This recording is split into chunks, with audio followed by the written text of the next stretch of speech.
It's the mother of all talk shows. It's the mother of all talk shows. It's the mother of all talk shows. Go get 'em, George.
Was Donald Trump the subject of an assassination attempt in a Washington hotel last night? Discuss? We certainly shall. And Al-Qaeda and whoever's behind them lost 1,000 militants today in the African state of Mali. But who is behind them and why? And tomorrow, at the Old Bailey, the old lady of British justice, 3 Ukrainian rent boys, massage parlor artistes, male models, are on trial for arsoning the British Prime Minister. Are we going to learn all? And are we going to like it? It's all coming up on the mother of all talk shows. Stay tuned.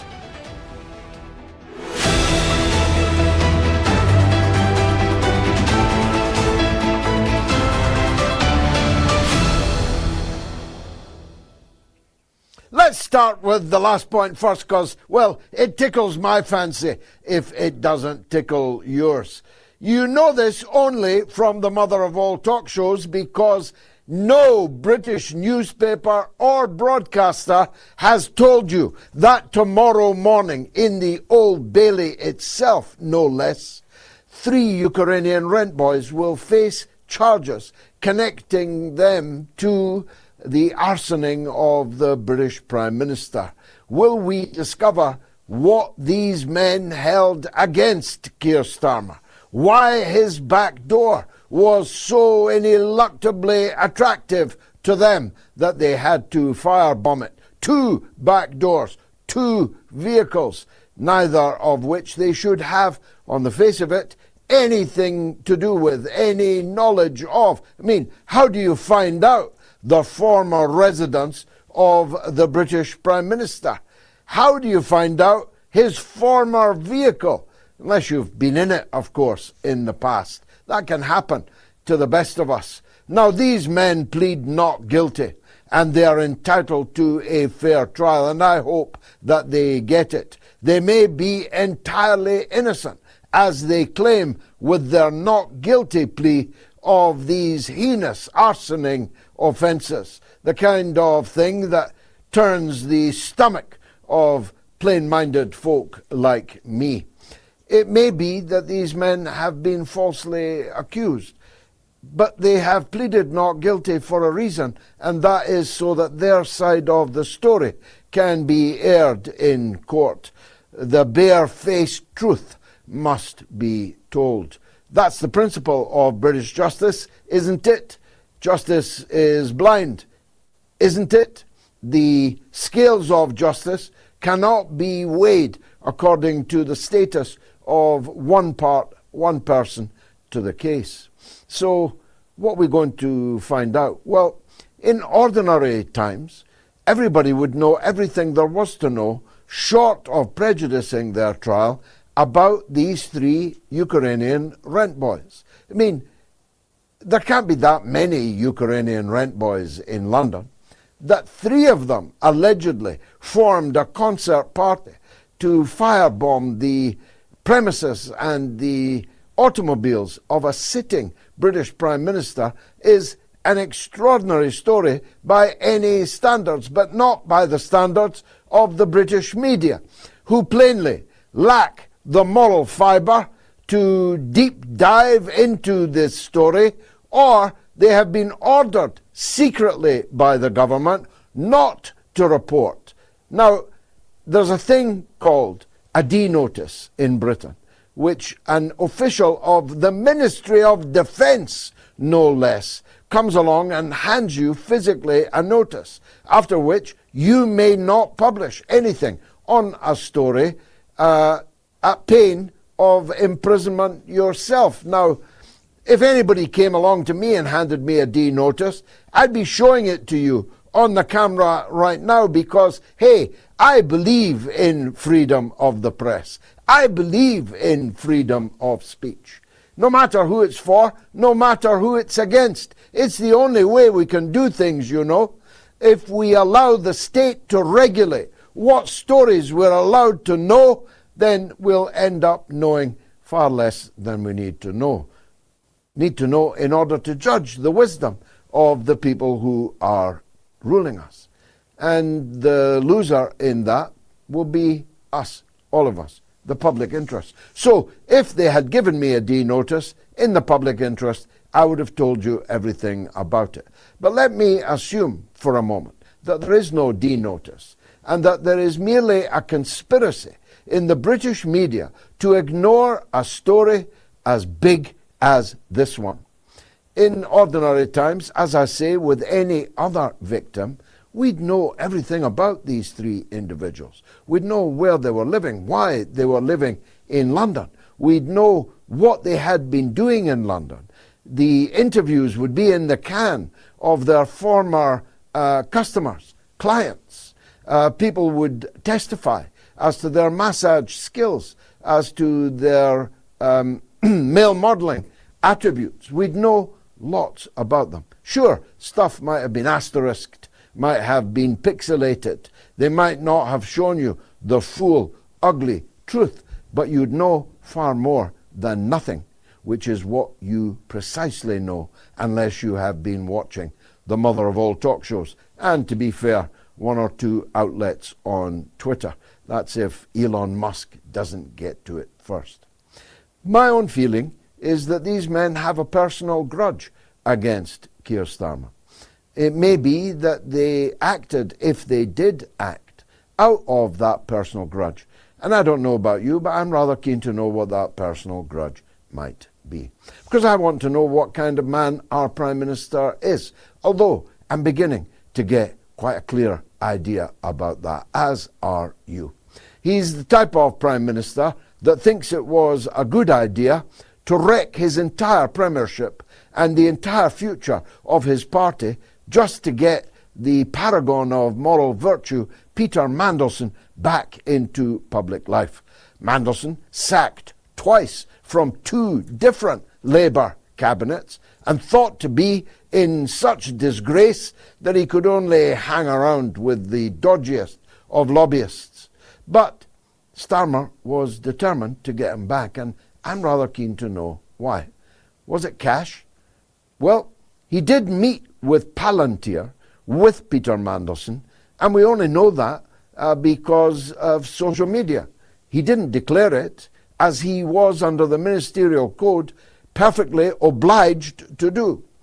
Not entitled to do, he was obliged to do, and he has not done it. He met Palantir and its sinister boss with the sinister Peter Mandelson and didn't tell anyone about it. That is grounds for dismissal as Prime Minister of the United Kingdom in and of itself.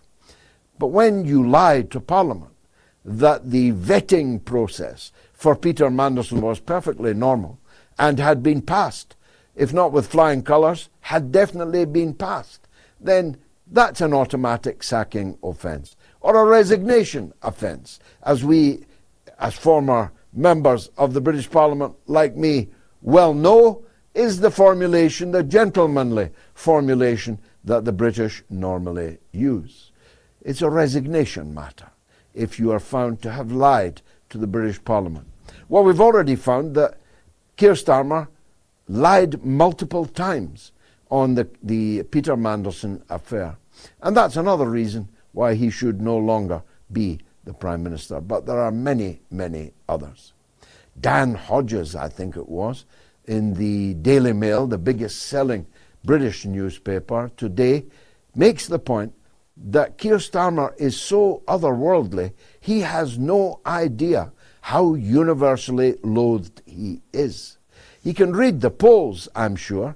He can already read that he is the most unpopular British Prime Minister of all time. But he appears to think that his Labour members of Parliament are loyally behind him. Well, I'm here to tell you that they are not, and that we will have a new Prime Minister right after the local government elections on the 10th of May. And good riddance, Keir Starmer. You were bad rubbish, and we will all be well rid of you. As to the outcome of the trial, well, who knows what it will be? Who knows if it will even happen? Who knows if an offer they can't refuse will be made to the Ukrainian rent boys to avoid what could be a highly embarrassing interlude, as was the events in the Hilton Hotel in Washington, D.C. last night.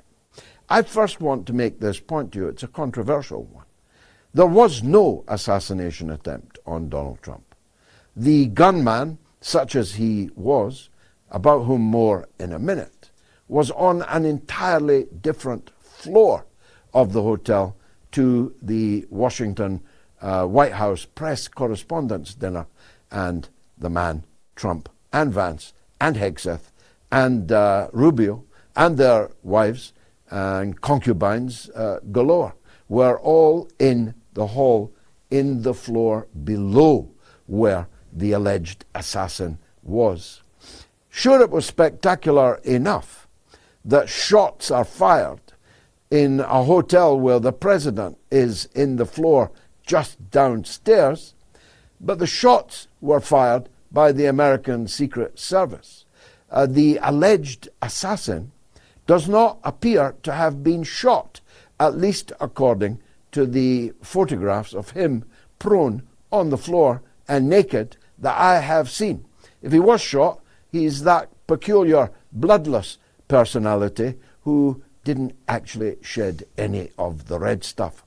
It's true that he had a gun, but it was a shotgun, not an automatic rifle, that would normally be the weapon of choice of an assassin. He had a handgun and he had 2 knives. So he clearly was a dangerous man, just not dangerous to Donald Trump.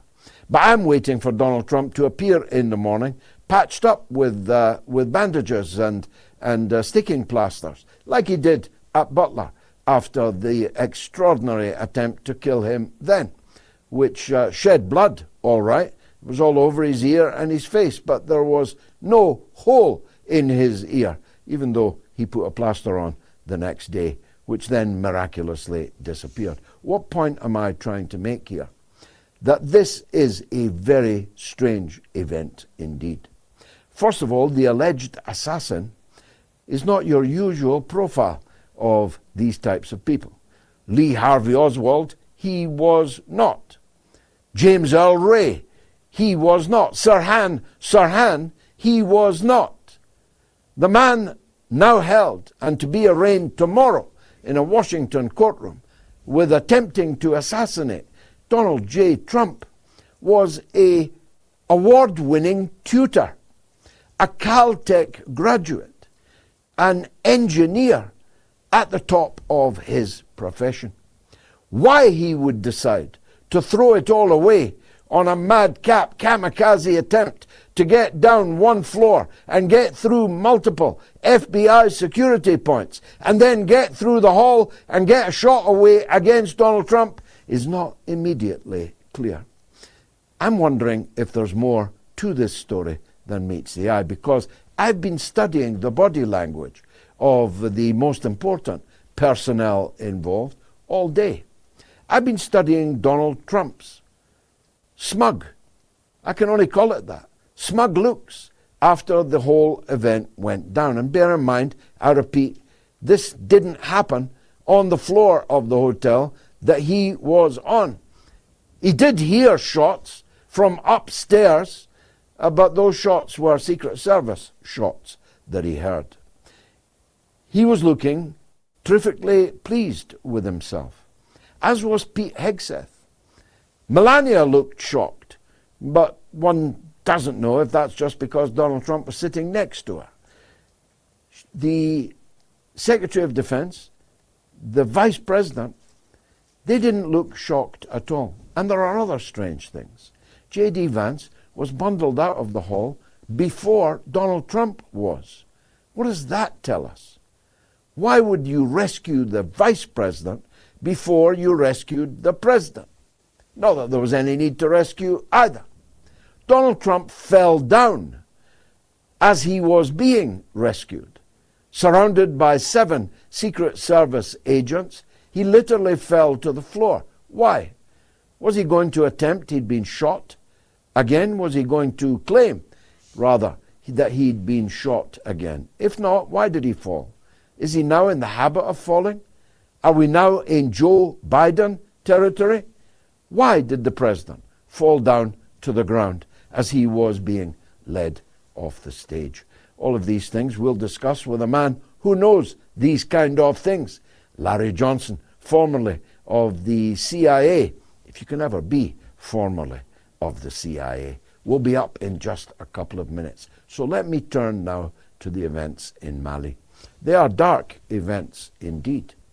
Fully 1,000 Al-Qaeda, ISIS militants were gunned down today by the brave soldiers of the Mali armed forces and the Wagner Group, or now called the Africa Corps, originating here in this parish in Moscow.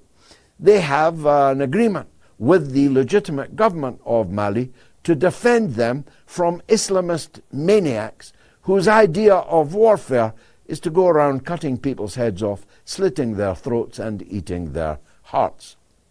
Now, I want to see every last Al-Qaeda and ISIS militant in the world lying on the floor just like those in Mali today. I'm not interested in them. I'm interested in how Al-Qaeda can muster an army that can lose 1,000 dead, presumably therefore 3,000 wounded, and how they've been able to assemble an army of thousands, an army which entered Mali today with the clear purpose of overthrowing the Malian government. Why? Because the Mali government has kicked out the French. The Mali government has nationalized their own gold reserves, from which they were earning a pittance before, but are now earning everything, now that the French have been kicked out of the country. They are taking into public ownership, on behalf of the people of Mali, the natural treasure, rare earths and other minerals that lie beneath their feet. It's the kind of thing that gets you overthrown by Western governments. It's the kind of thing that led to the reinstatement of the Shah and his later overthrow by the Ayatollah Khomeini. That's all that the Prime Minister of Iran was trying to do when he was overthrown by the British and the Americans in 1953. But the Mali president is not alone. He is in a federation in which Niger and Burkina Faso, which we, Gayatri and me, hope to visit later in the year. That federation has kicked out the French, brought in Russian military help, and is transforming the social and economic position of its own people. And some people are not prepared to take no for an answer. Among them is the French.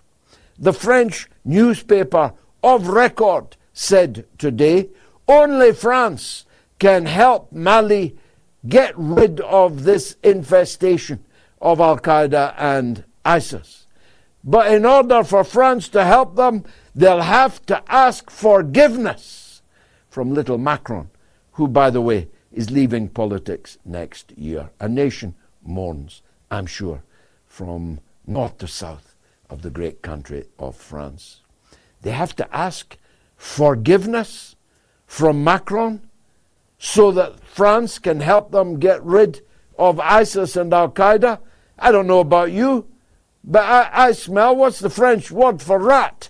I smell a rat in that. Is it chat? No, that's a cat. What's the word for rat? Somebody help me.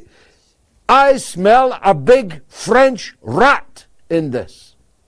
And we already know from Syria and else places and other places.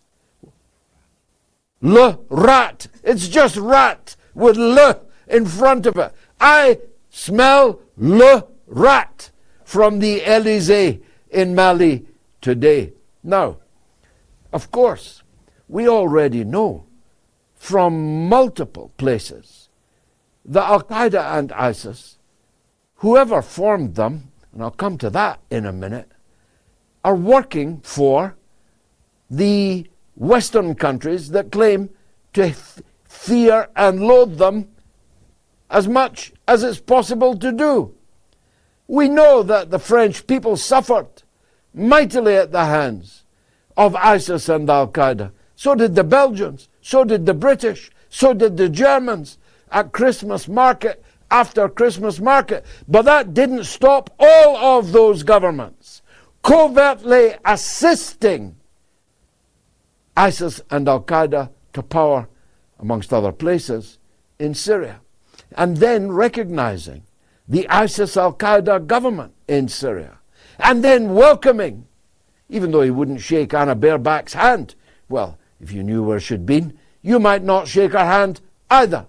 But Anna Baerbock and the rest of the German government were absolutely delighted to welcome the ISIS-Al-Qaeda chief, the so-called Al-Jolani, Ashara, and call him Mr.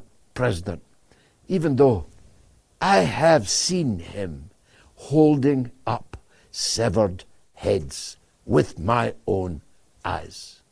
So the ambivalence, is that a French word? The ambivalence of Western governments towards ISIS and Al-Qaeda is well charted. So I'm going to make an allegation here. I'm blaming you, Macron. I'm saying you, Macron, were behind the ISIS-Al-Qaeda supergrowth, which has led to them being able to infiltrate thousands of soldiers to try to overthrow the government of Mali. I'm going to make another prediction. You're going to fail because you're just a little failure. Even your husband knows that. It's the mother of all talk shows with me, George Galloway, and Larry Johnson coming up next. Stay tuned.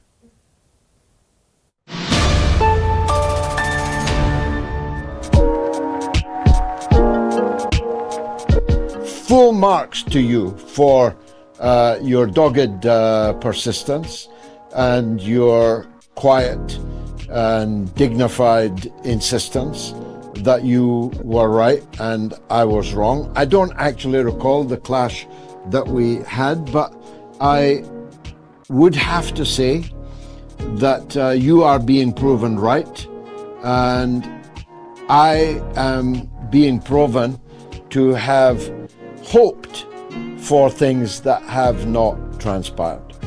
Because I said all along, I repeated it 100 times, that the big enchilada, World War III, an intensification of American involvement in the Ukraine war, was more likely to happen under the Democrats, under President Kamala Harris, than under a renewed President Trump. And I'll go to the stake defending that position.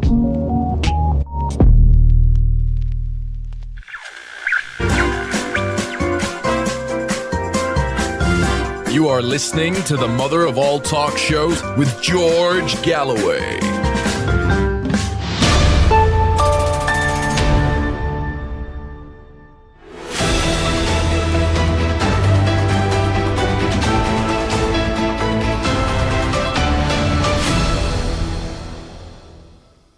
Of course, Madame Macron is not Macron's husband. She's just a very nice but very old lady, and she packs one hell of a punch. We're asking the poll today, is the Trump cartel guilty of insider trading? Is the Pope a Catholic? Well, you can vote on my Telegram channel, t.me/George Galloway, on my X, on the YouTube community poll, and on the patreon.com. I don't know if you can yet vote on the YouTube stream because it's not on my screen, but you normally can, and I'm hoping that you can this evening. Is the Trump cartel guilty of insider trading? My God, 40,000 people have voted on this poll already, and I'm only just now announcing it. If you want to call the show, it's toll-free in the US and Canada, +1 844 944 3344. It's free of charge in Britain and Ireland, 0808 196 5522, and the international number is 0044 203 966 2625. Larry Johnson's a CIA veteran, but he's also the founder of the highly distinguished Berg Associates. He knows everything about war and about politics. I know that because he's a good friend of mine. Larry Johnston, thanks very much for joining us. If you don't mind, I'd like to start with the events in Washington last night. What can you tell us about this apparently crazed suicide attack that a California engineer was prepared to make on members of the American administration? Well, Brother George, I always appreciate the invite, and thank you for the chance to chat. The story stinks to high heaven. Let me explain some of the issues, and let me emphasize this is not just my opinion. I've got a buddy who ran Reagan's security detail after Reagan was shot. Experienced Secret Service officer. He actually set up the training protocols that Secret Service is supposed to adhere to, which they are no longer following. Now, let me emphasize that. So the first thing that caught my eye, the first person that's taken off the stage, so you got gunfire outside of the ballroom, it's not inside the ballroom. The first person to be taken off stage was J.D. Vance. And I look at it and go, what in God's name is going on? The protocol, the standard, the requirement is the president. Get the president. Everybody else can die. The president, that's who you save. That's what Secret Service is supposed to be trained to do. They didn't do that. They take off J.D. Vance. So you're going, okay, what's going on? Trump initially, everybody else is ducking behind tables. He's sitting there calmly looking around like, did he know this was going to happen? Was this staged? I believe it was staged. And we'll get into that. The second thing is the failure of the security perimeter. that it was not properly set up. So the way this should be done is you have a perimeter outside the hotel, okay? So you set the first layer that nobody gets past that first layer unless they have a right to be in that hotel. They can show that they're a guest or that they got an invitation. Otherwise, nobody gets in. All right, so this guy had gotten in. He was a guest. But then you've got an entrance into the area where the ballroom is. And I don't recall, I've been in that hotel before, but I don't recall if there's just one or if there are two. But regardless, you immediately identify what are the access points and you cover those.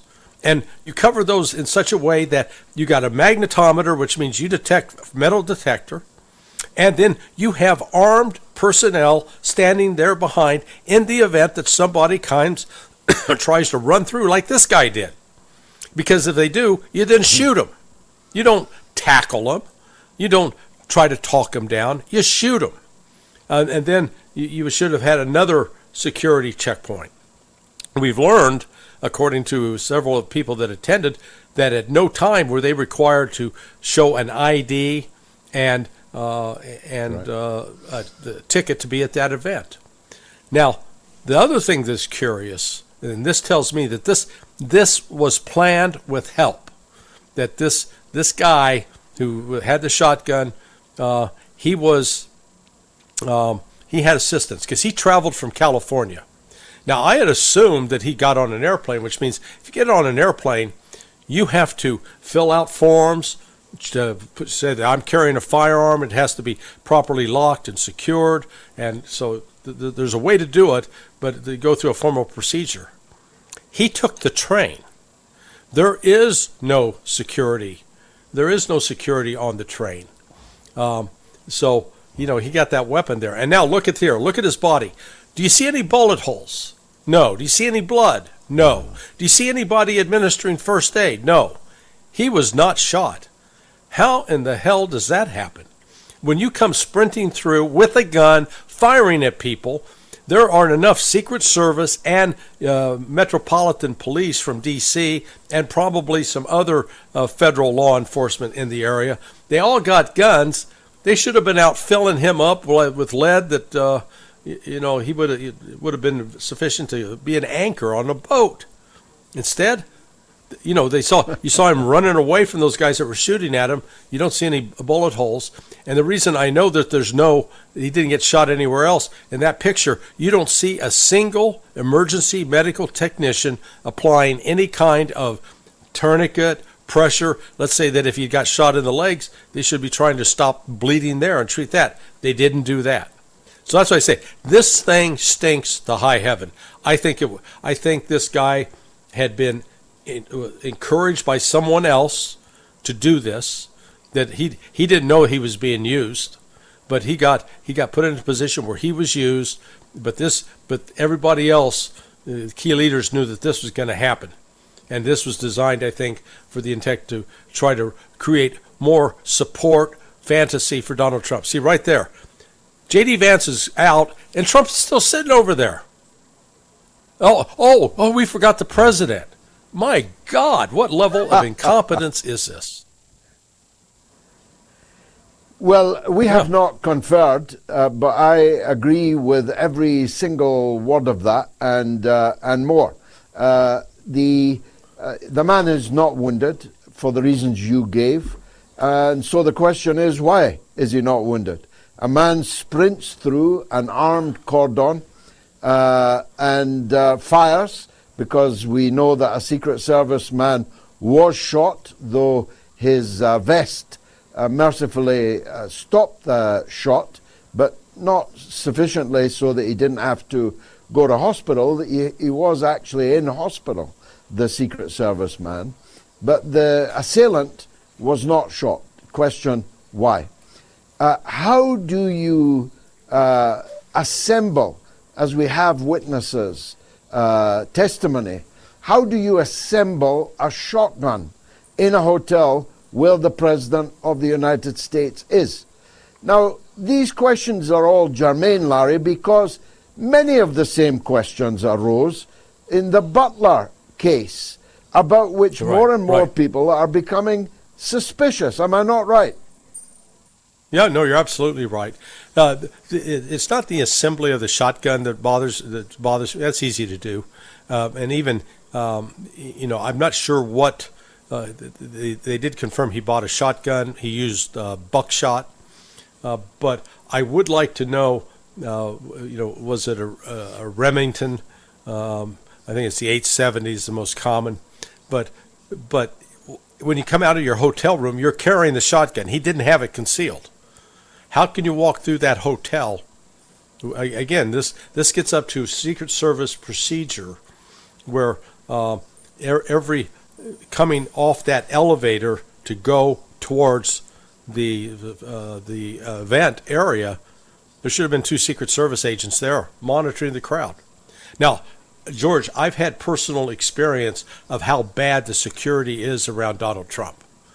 Back in November of 2021, I got an invite to attend this. They had some gala for Lincoln's Day.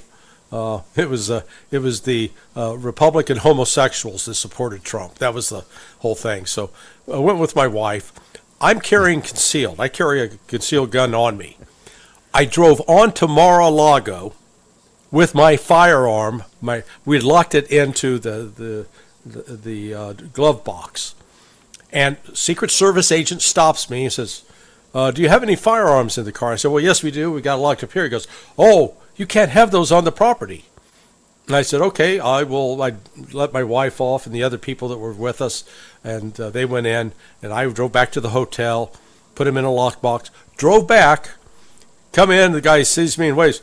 "So you don't have firearms?" No. Didn't check me, didn't ask to see, well, go on through. We went in, we didn't go through a metal detector that night. Not a single metal detector in sight. It's a miracle that Trump hadn't been shot then. So, like I said, and the Secret Service was running that, and I talked to one of the agents afterwards, saying basically, what's wrong with you guys? I mean, you're not really providing any kind of security screen around. This time he's the former president then, but so I've seen it firsthand how bad they are at their job. Now, when I first heard, I woke up to the news because I'm in Moscow, so a good number of hours ahead of you. When I woke up to the news, my first thought was the assailant a transvestite Shiite called Fidel? And I was all day waiting for some kind of link to Cuba, or a link to Iran, or a link to the furries or the transsexual community. But he turns out to be of a rather, well, how shall I put it, elevated pedigree than any of that. He's a tutor of the year in his previous college. He's an engineering graduate. By all accounts, a well-read, highly educated guy. What do we know about him, Larry? Yeah, beyond that, they've got a video of him. He was he designed brakes for a wheelchair, something that would bring a wheelchair to a stop and protect while protecting the occupant. That's why I think that this guy was a patsy. And what do I mean by a patsy? So we just had a lawsuit filed, or criminal charges filed against the Southern Poverty Law Center, because they were paying neo-Nazis and KKK to go out into events, interfere, create a disturbance, so it would appear that was a right-wing disturbance, when in fact the SPLC they were the ones behind it. FBI has done the same thing. FBI encouraged 4 guys up in Michigan a few years back to try to assassinate the governor.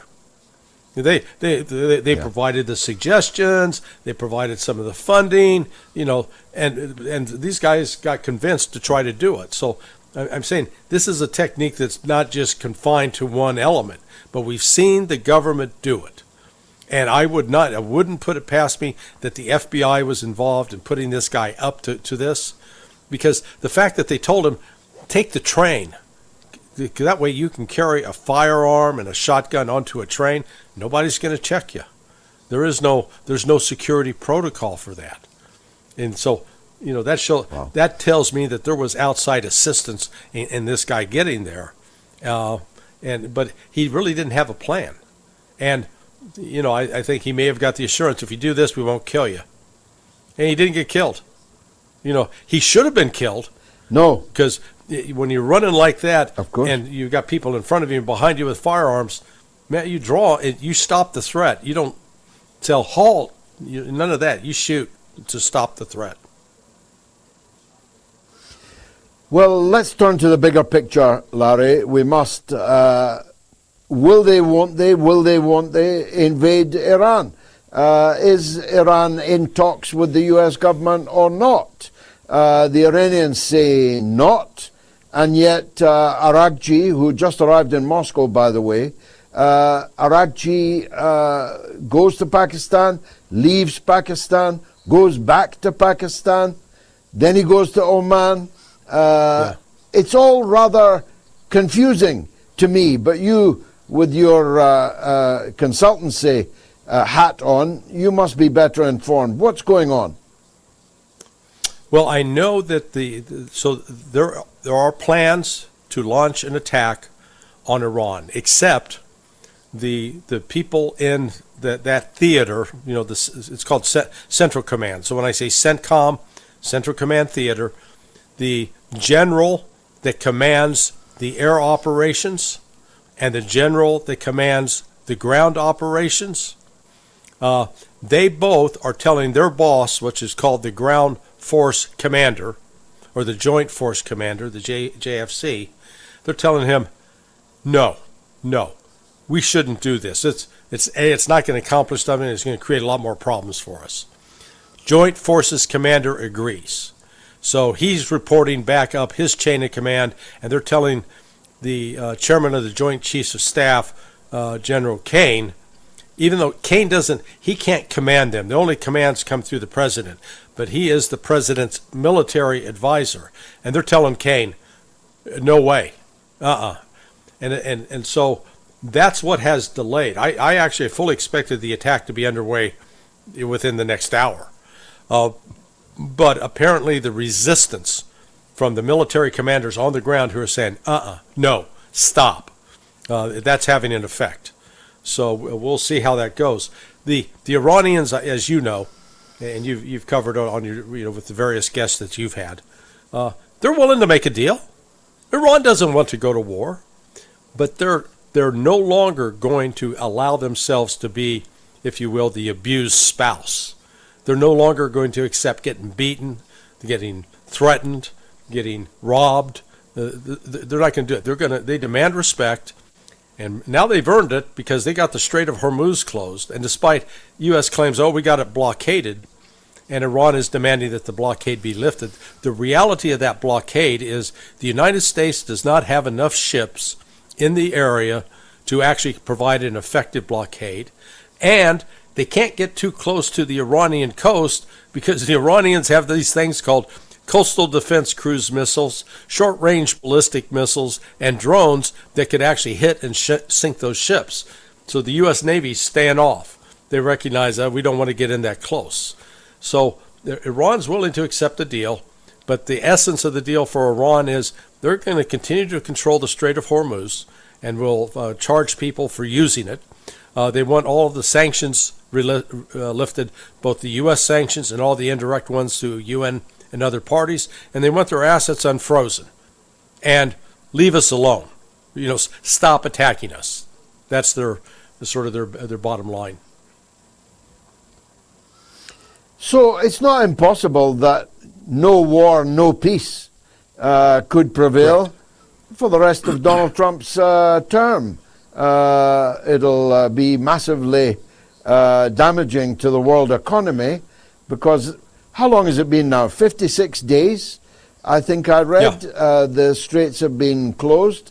So all that gas, all that oil is not on the market, driving up the price.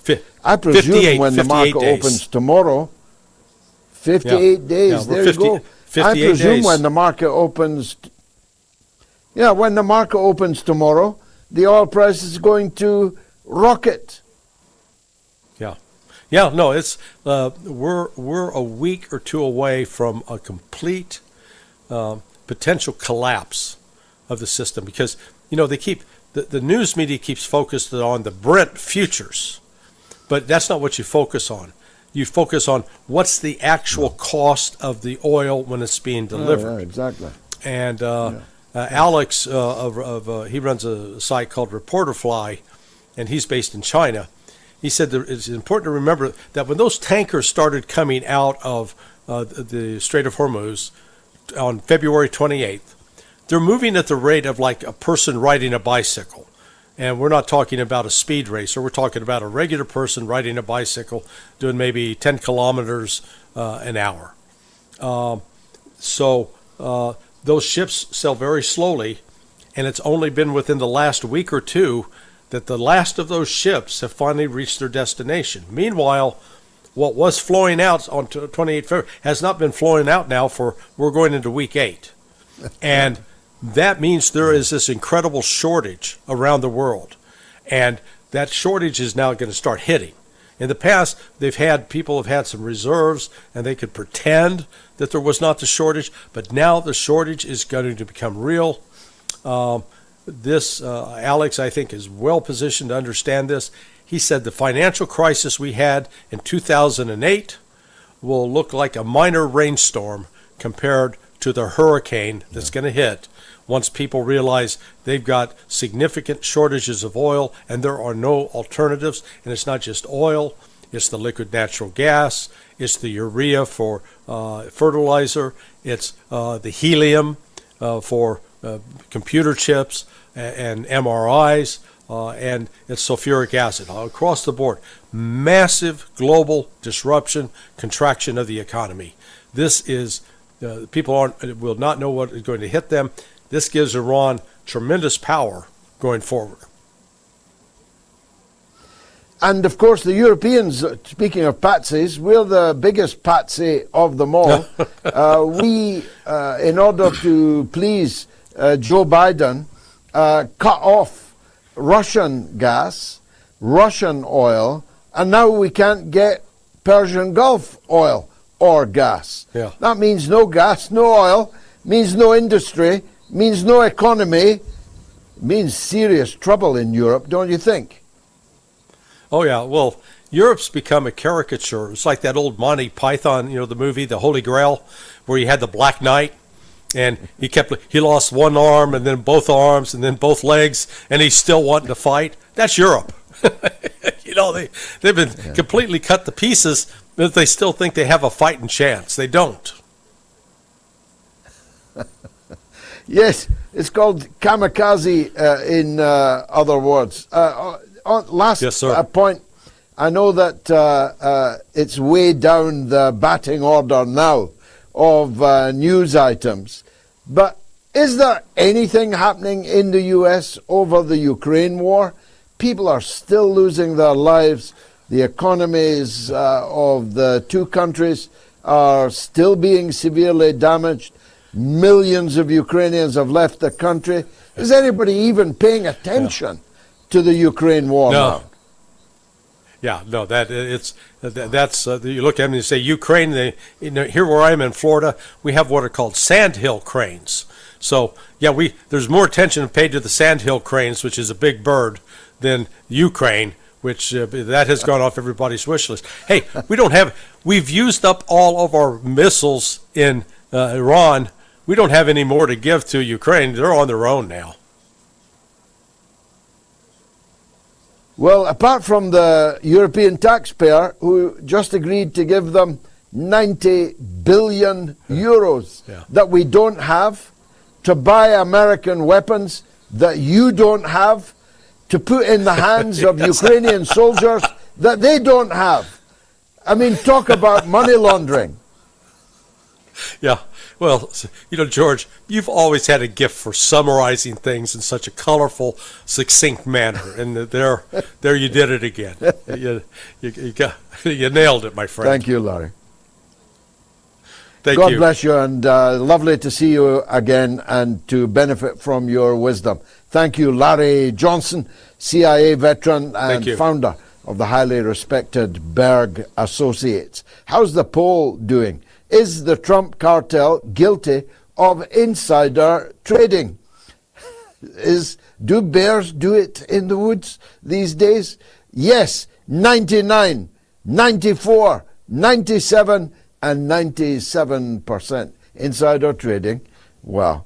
Now, this is noteworthy, therefore, only for the quantum.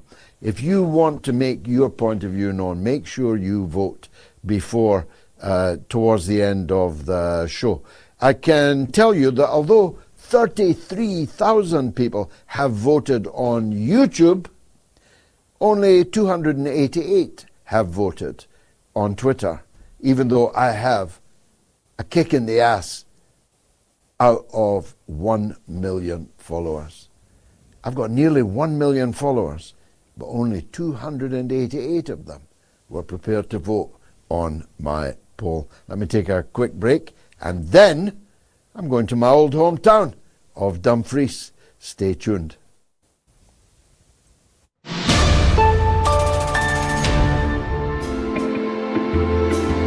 Fabulous. Two great calls in a row there. One from California, one from Orlando.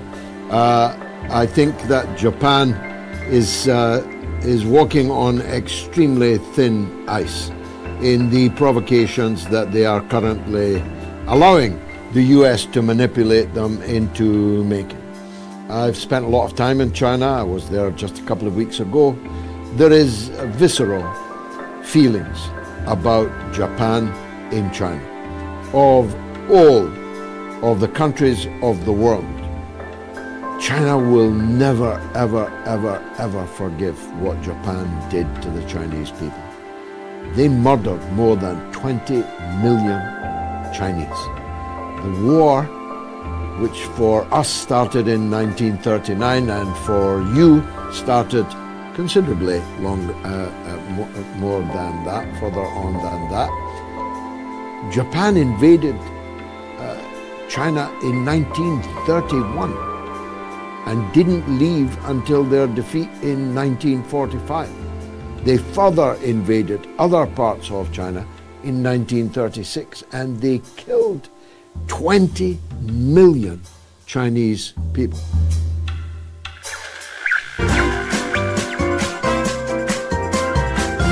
You are listening to the mother of all talk shows with George Galloway.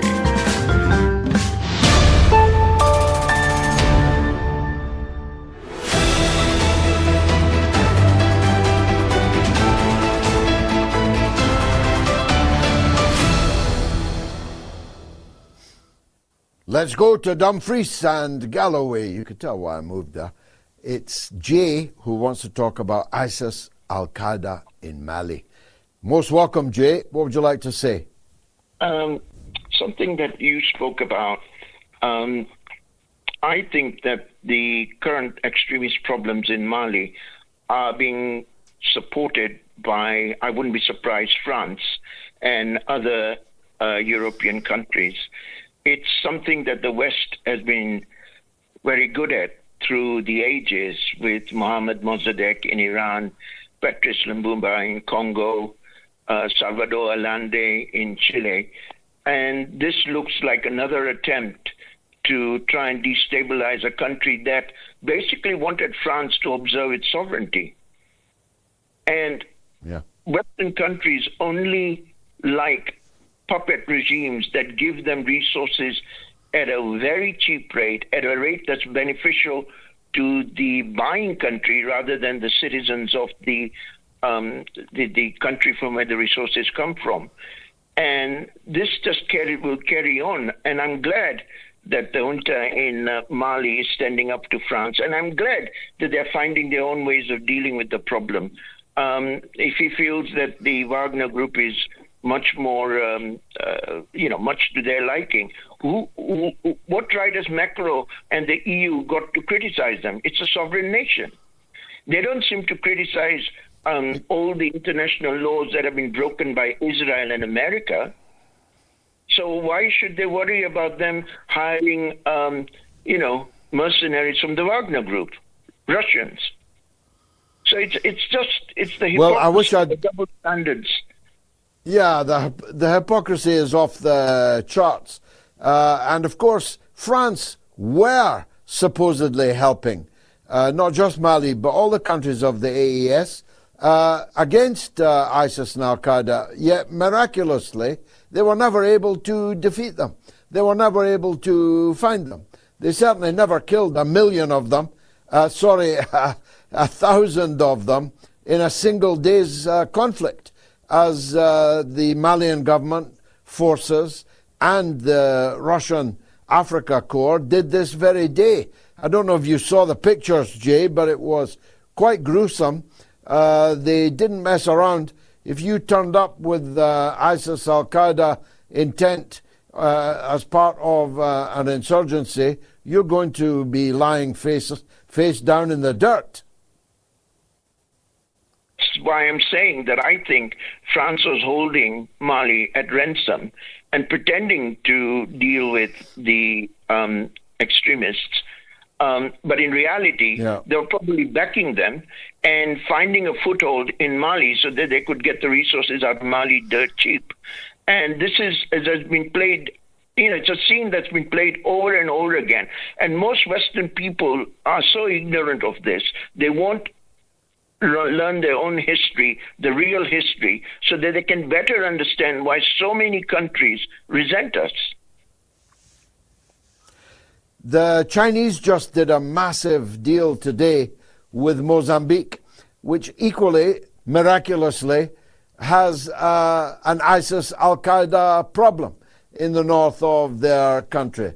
China's going to build railways and motorways, highways, bridges, all to improve the infrastructure in Mozambique for the purposes of boosting trade between Mozambique and China.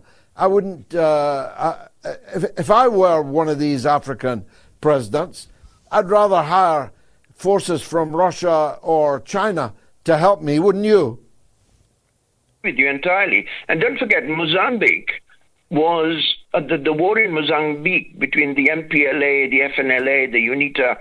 It was an orchestrated war by the American CIA and the South African forces.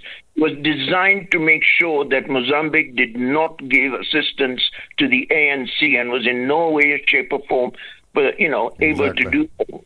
And now, I mean, you look at. Go on. Just saying, when you look at the state of Mozambique, how long it's taken them to get to a point where, it's only because China has looked at Africa. And I'm not saying the Chinese are not capable of doing similar things, but not to that extent. China has a better understanding of what is required in Africa than the sheer greed of American and European Western governments. So yes, I'd rather have the Russians and the Chinese. I would, I recall those days, that struggle very well. I was deeply involved in it personally. Thank you very much, Jay. In Dumfries, very clever man indeed. Is the Trump cartel guilty of insider trading? You can vote yes or no on all the usual portals. You can also leave comments on YouTube. Just scan the QR code now and leave a comment on the YouTube stream, and I'll try and read it out. Kevin Brennan Business says, another fake assassination attempt. You guys need better writers. Hollywood ain't what it used to be, Kev. Dan the Joliffe says, I read your Twitter post about the Trump shooting being a psyop and was wondering if you think this about the other Trump shootings. Well, I'm becoming very much more suspicious about Butler than I ever was. Jimmy Dean, great name, sends $4.99. Thanks, Jimmy. Fake. It was really it was really run as a training exercise. If it's a training exercise, it's only known to Trump and his circle.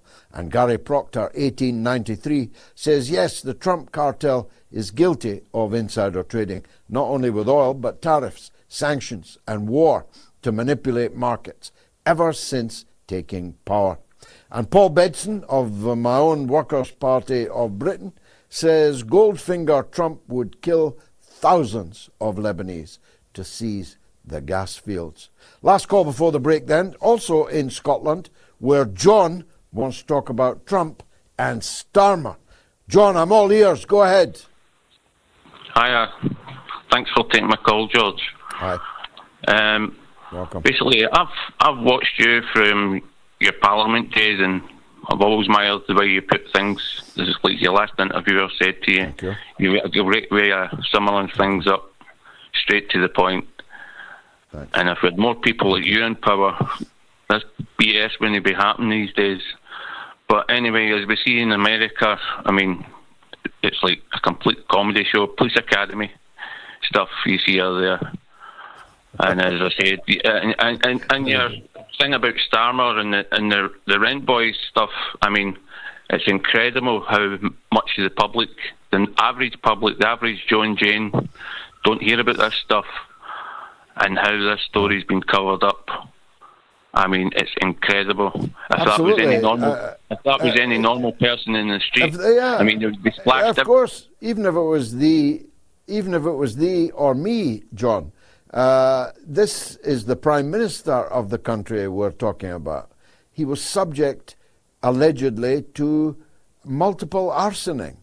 And there's 3 guys on trial for it, and nobody talks about it. Nobody has told the British public that this case is tomorrow in the Old Bailey. I mean, it's not exactly obscure, but they're trying to make it obscure. Makes you suspicious, John, doesn't it? Oh, sure.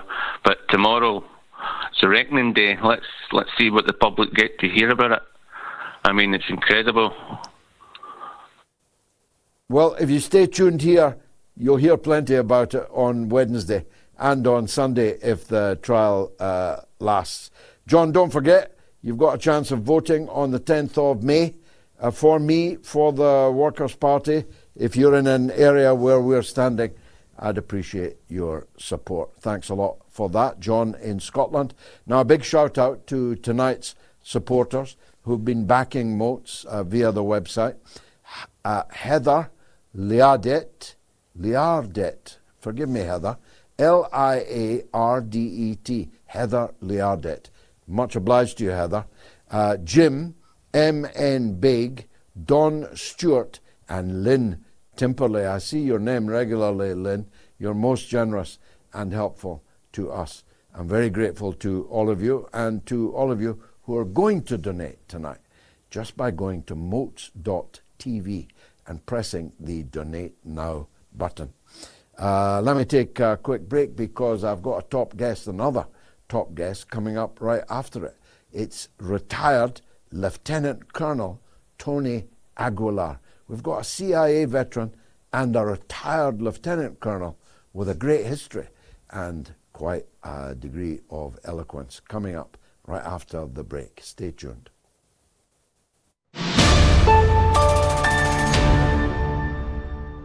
Let me say that you can listen to the audio-only version of Moats on our Moats podcast, and the numbers on that are going through the roof. Just search Moats with George Galloway on Apple, Spotify, Google, or whichever platform you listen to your podcasts on. In recent weeks, it's been the #1 political podcast in Benin, Jordan, the Gambia, Qatar, Jamaica, Ghana, Iceland, Malaysia, Singapore, Sweden, and the Philippines. #1 political podcast in all those countries. Truly, truly phenomenal. Do you know that BBC News has lost 40% of its audience in the last 2 years? It's official. And of course, that is the sensible thing to do. But to get people to tune in and change course and listen to a radically different point of view is even more difficult. But it's happening. And the numbers that we are racking up are now in their millions. You are listening to the mother of all talk shows with George Galloway.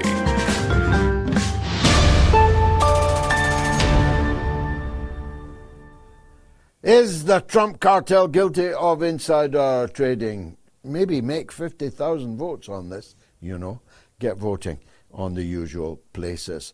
Retired Lieutenant Colonel Tony Aguilar is an American hero. He's a military man, sure. He's seen plenty of military action. That means he knows about military affairs. But he's also a man with a conscience who knows an unjust war when he sees one. Of course, the blessed St. Augustine was the man who developed the theory of a just war, and that led sundry Trumpists in the administration to accuse the current Pope of not understanding St. Augustine's concept of a just war, even though the current Pope is formally the head of the Augustinian order. Retired Lieutenant Colonel Tony Aguilar, welcome back to the mother of all talk shows. Before I take you on to real wars, was that a phony war in Washington last night?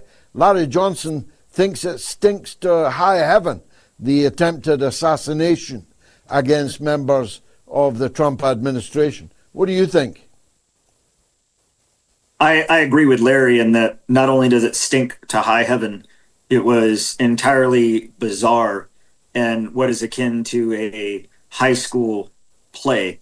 When you look at who was present, the administration, Trump had his cast of clowns and his cabinet of idiocracies all convened at the Washington Hilton. What's ironic is that the Secret Service has a very robust security plan for that specific hotel, because if we all recall, in March of 1981, that's where the same hotel that Ronald Reagan was shot in. That's why it's called the Hilton Hinckley, because of John Hinckley that fired those shots. So the fact that the security was so lackluster, unprofessional, the shooter was able to penetrate to the depth that he did with seemingly no objective, with a shotgun, a pistol, and a knife. Unless he was Charlie Bronson or trying to reenact something from the, from a bad B-type action movie. This was the setup. This is another attempt for Donald Trump to bring attention during very low polling, and it brings a lot of question and a lot of scrutiny onto what actually happened in Butler. I think this shows another hand of that same deck of cards.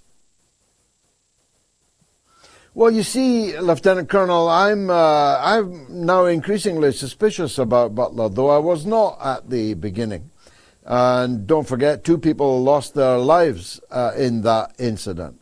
A firefighter in the crowd behind the Trump, and of course the alleged assassin himself. And I began to get suspicious when, frankly, I know more about almost anybody in the United States than I know about the guy that came within a whisker of killing now President Trump on the field at Butler. The media just completely forgot about him. We never learned what his motive was. We never learned with whom he was in concert. We learned virtually nothing about it, which made me inherently suspicious. And I don't think that's going to change in the Butler case. Although we already know more about the fella from last night than we do about the fella from nearly 2 years ago. Why is that? Well, I think that last night, obviously this was during the White House Correspondents' Dinner. Also, what's interesting is that Donald Trump, as the president, has never attended one of these events. Last night was the first time he attended. So I think there was a lot of attention on the event itself because he was attending. We also had so many members of the cabinet in attendance. This is a press event usually some of the inside circle of the East Wing, or excuse me, the West Wing of the White House. You usually don't have all of the secretaries and the advisors, and this was really turned into a show. So I think that this was an event that the administration, those involved in the knowing or at least having an understanding of what might have occurred, really wanted this to be showcased. If you look, the president had a press conference ready to go back at the White House with him and the AG Blanchard and the Kash Patel, all ready to go for this elaborate press conference within minutes of this incident happening. You can't tell me that was not already pre-set up to do this. So I think last night was staged to be very much an extraordinary showcase, and the individual involved, again, to showcase this at a time when the president is on a precipice of a decision on furthering the war in Iran. The war in Iran is becoming increasingly unpopular. And also last night, within hours before this event, we also had the Secretary of Defense in Mali assassinated by JNIM, which is also a stain on American foreign policy, because we, along with France, have also had a lot of involvement in Mali and the protection of Mali as a state. So I think there's just a lot that the administration really wanted to take away from the eyes of the world and put it back on some extraordinary event here in the United States and blame it on an individual that can be painted as to one case being an extremist, or to the other case being what the administration is likely going to paint as a left-wing woke individual, and see how dangerous woke is. I think they're already starting to paint that picture with his tarnishing his background, and it's gained all the headlines here in the United States from last night through today. Sure. I mean, all those cabinet members in one place makes you wonder who was their designated survivor. Maybe Baron Trump would be the last man standing. But turning to the bigger picture, Tony, I want to ask you about Mali first. It's grabbed my attention heavily for two reasons.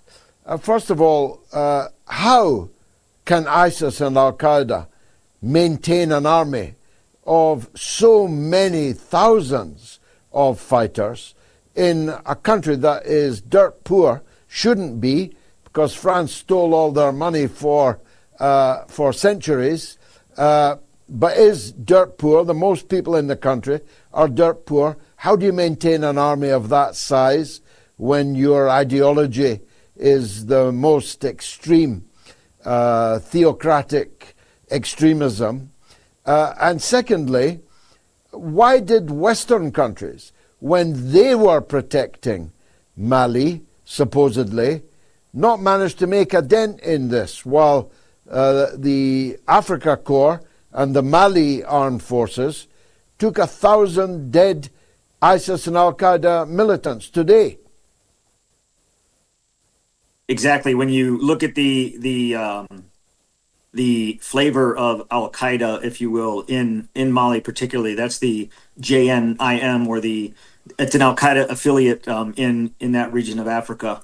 I've been there before. We've conducted joint combined exchange training as a Special Forces Green Beret in Africa.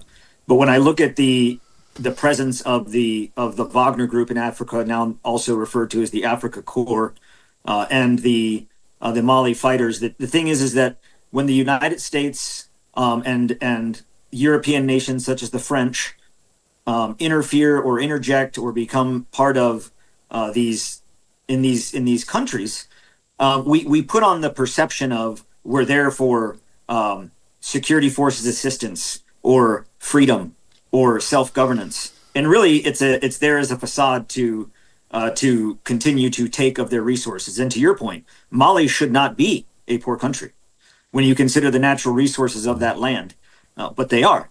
Sure. So when I've seen Wagner Group operating in Syria, in other parts of the world, in Tajikistan, and when Wagner Group is there, they are committed to the partner that they are partnered with for the long run. We've seen Russia's strategy in this. Russia backed Assad all the way up until the day he was flown out of Damascus and taken to Moscow.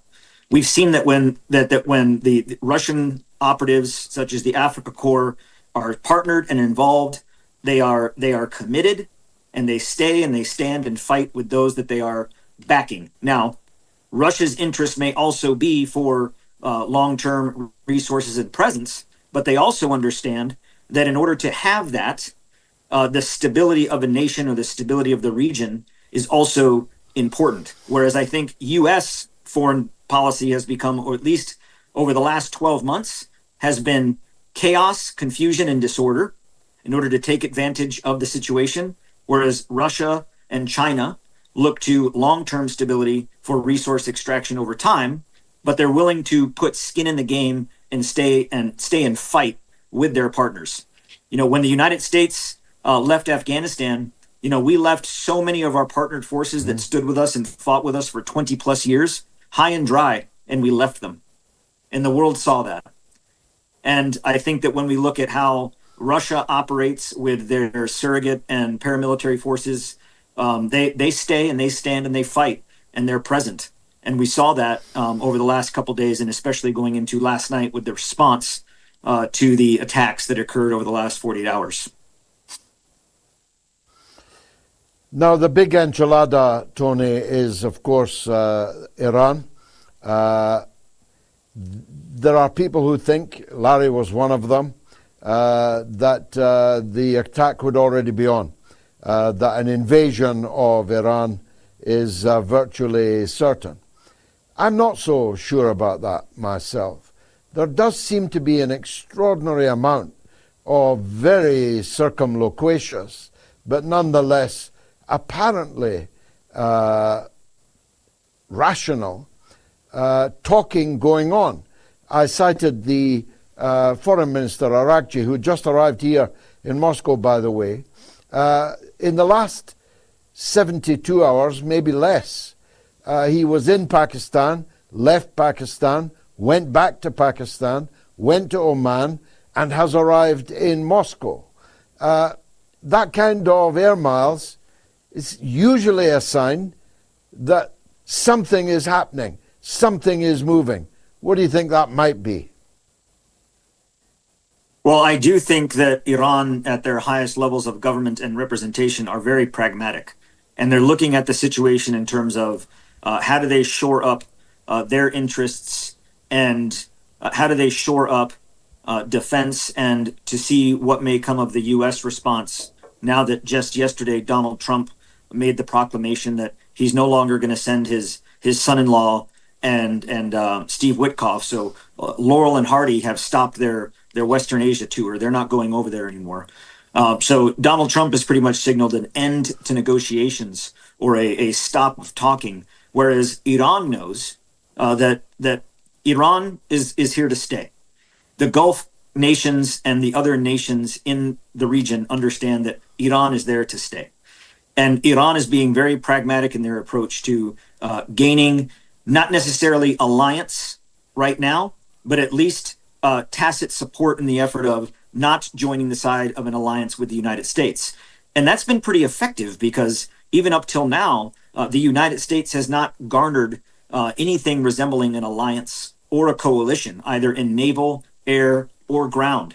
So when we look at that approach to isolate the U.S., and really you can't really call Israel a very good partner, because they use this to attack Lebanon and continue attacks in Gaza and on the West Bank. So they're occupied with their parallel war.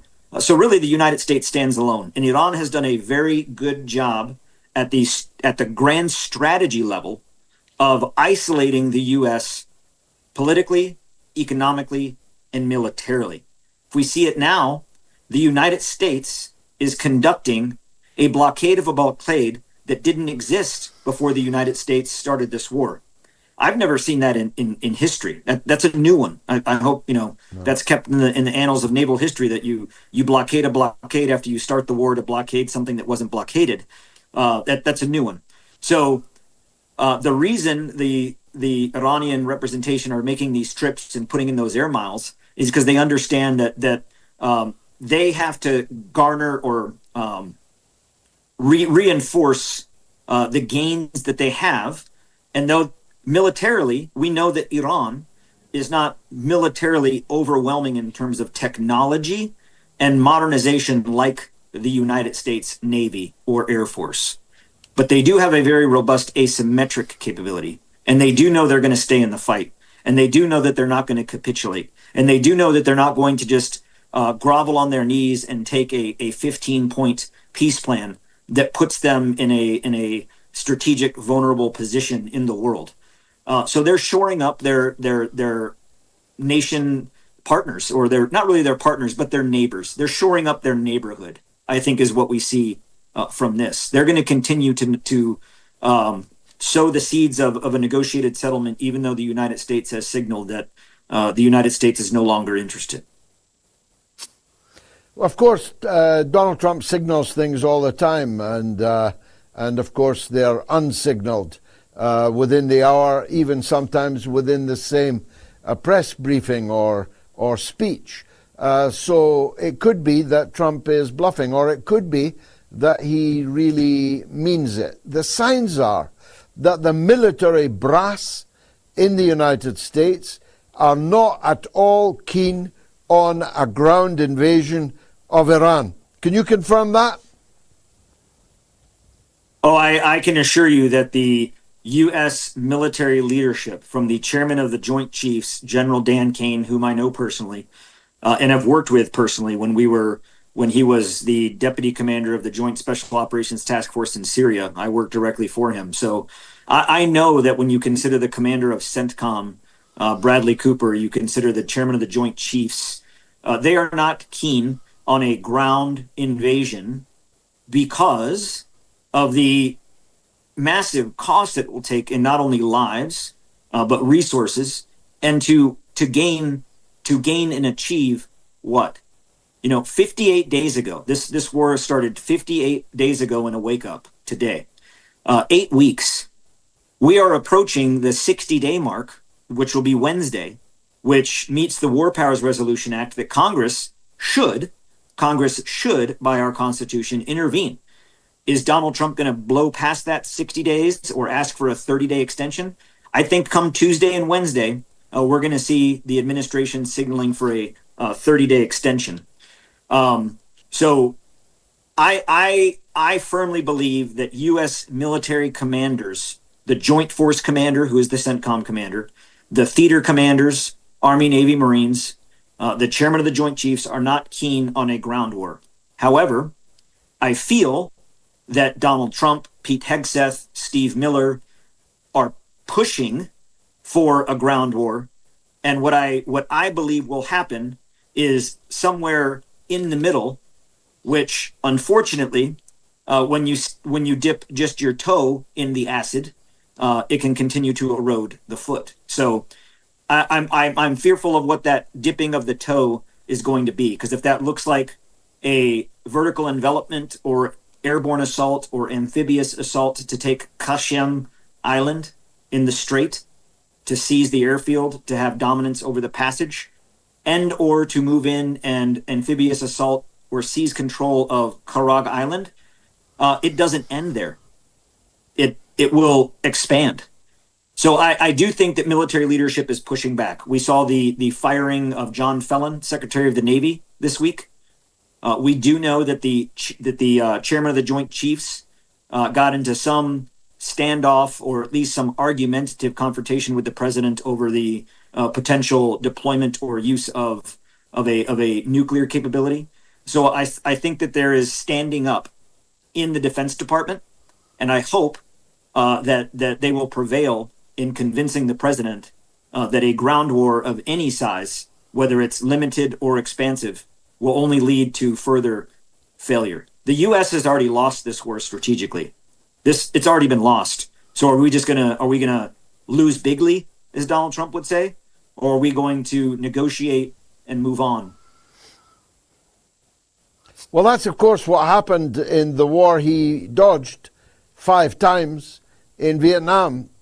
you started with your toe in the acid in the form of military advisors, and by the end, you'd lost 58,000 dead American soldiers, hundreds of thousands either wounded physically or mentally, more Americans committing suicide who served in Vietnam than actually died on the battlefield. When you put your toe in acid, the acid is going to consume all of you. Precisely. And through the global war on terror, my cohort, my generation that's fought through these wars, the statistics are frighteningly quite the same. The rate of suicides far outnumbers what we actually lost in combat. And when you now look at what we face, I do believe that even in this limited incursion of this 58 days of war, that we're going to have quite a few service members that are deeply disturbed, especially those aboard the warship that fired the Tomahawk missiles that killed 168 schoolgirls in Minab. That's got to weigh heavy on the soul. And for anyone aboard that ship that knows what happened, I think it will weigh heavy. But also, we're seeing reports coming out now from U.S. news, not just foreign news agencies where the U.S. likes to discredit it, but American news stations, that the bases in the region were obliterated, decimated, destroyed, some of them wiped off the map. So the losses are much greater than we're being led to believe. And I think that those losses are going to incur damage to the military for years to come. And the men on board the ships are not even getting a proper dinner. The rations I see have been photographed, and the weight loss of many of the sailors recorded. Finally, permit me a personal question, Tony, if you will. And I know that many people watching you, not just tonight, but so many times you've done us the honor of coming on the show. Many would be wishing that you would enter politics. You are the most eloquent and photogenic soldier I have ever interviewed. Have you thought about running for office? So I actually am, George, here in North Carolina in District 13. I am running for the U.S. Congress to unseat the Republican incumbent. And the Republican incumbent in my district is a Israel First AIPAC receiving warmonger. And I am running against him. I'm running third party. I'm not running with the Democrats or the Republicans. And we stand a really good chance of winning. And I really look forward to serving my country once again under the oath of the Constitution and putting the people first. So I have put my name in the hat. I am running, and the good news is that I've already made it through the primaries. So going into the general election, I am on the ballot. I don't have to gain a certain number of signatures or petition. I am on the ballot, and North Carolina has made history before, and I think that North Carolinians are going to come out and we're going to make history again. And things need to change in the politics of our country. So I am running for the U.S. Congress here in North Carolina's District 13. Well, it was jolly modest of you not to say so, and I apologize that I didn't know any of that. And I think I speak for everyone watching tonight. We definitely wish you every success. It would be a terrific breakthrough in American politics for your eloquence and bravery to be heard on the floor of the Capitol. Thank you very much, as always, retired Lieutenant Colonel Tony Aguilar, U.S. veteran and former worker at the Gaza Humanitarian Foundation. Thanks for joining us again this evening. Let me take a quick break, and then we've got a legend, Donna in Panama. Let's hear what she has to say right after this break.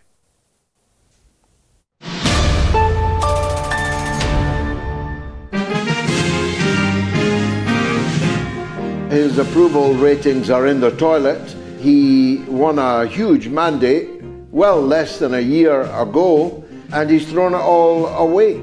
He has an approval rating of just under 40% now, and a disapproval rating of all the others. There are no don't knows in the issue of Donald Trump. And so he has maximized the number of people who hate him or dislike him, and he has systematically undermined the voting base that formerly liked him. And I don't know whether that is because of his donors, because he's intellectually challenged, because it's of his age. I really don't know.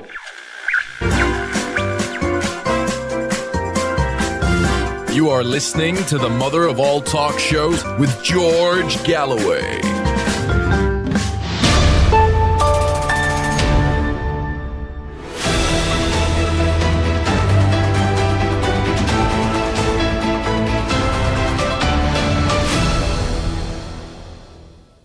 Let's go to the wonderful Donna in Panama on the subject of patsies and assassins. I'm definitely interested in what your take on this one is, Donna. Well, I thank you, first of all, for the gracious compliment. You know I'm your biggest fan. Thank you, man. I agree with you and Tony Aguilar and Larry Johnson that it seems like this whole thing was staged. I agree with you. However, what I do not understand, and I've never understood, is assuming it was staged, and it also goes for most of the other assassinations that I know something about. How do you, as Larry Johnson said, convince somebody to do this, to get on a train with guns and knives, take a train all the way across the country, go into a hotel, and then, start shooting people running through a corridor of a hotel where a president... what's in it for them? What's in it? And I agree with you also about the Butler thing. And what about, this whole thing with Charlie Kirk? It's all so...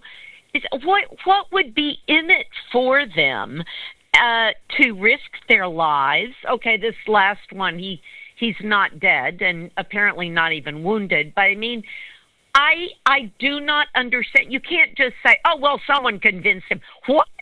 What do you mean? Why? How? Did they say, we'll give you $2 million and we'll pay for plastic surgery and we'll get you a visa to live, overseas, anywhere you want, if you do this for us? How does this happen? Well, I think that's what we used to call the $64,000 question. The answer is different in every case. In the case of Lee Harvey Oswald, I happen to believe that he wasn't involved in the crime at all, but that he was handpicked to be fitted up for it. I happen to believe he was very close to the president's car when the fatal shot was fired, and I believe that will be vindicated one day. But the other cases, Sirhan, for example, the man still in prison for murdering Senator Robert Kennedy on the eve of his winning the Democratic nomination to run for president in a kitchen in a California hotel. I understand, I haven't spoken to him obviously directly, that Sirhan's claim is that he was basically brainwashed. He was subject to mind control. What I'm certain of is that he did not fire any of the shots that killed Kennedy, which were, of course, fired from the back.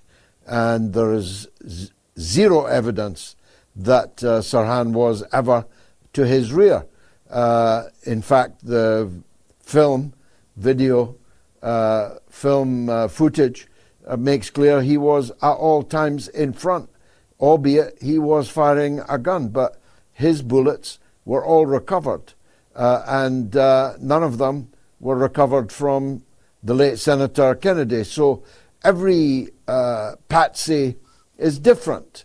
And for those who think, well, that's a bit far-fetched, brainwashing, hypnotizing someone, well, you know, the film The Manchurian Candidate was not far off the truth of the various intelligence agency linked scandals of the use of drugs and the use of mind control that were prevalent for those my age. We've seen movies about it. We've seen documentaries about it. We've read books about it. And there's no reason to believe that these things have changed, Donna.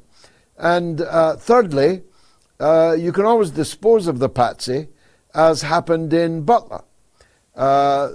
We can't know the truth about Butler because the man who fired the shot and came within a tiny whisker of ending Donald Trump's life and political career was summarily executed.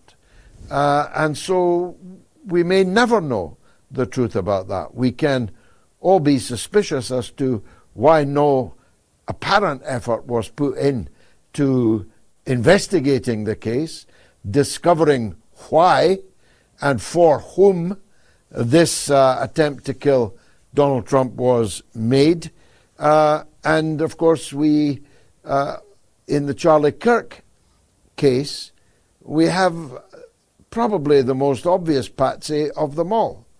A trans maniac, furry, for those of older age group. A furry is someone that sexually likes pretending to be an animal, a furry animal.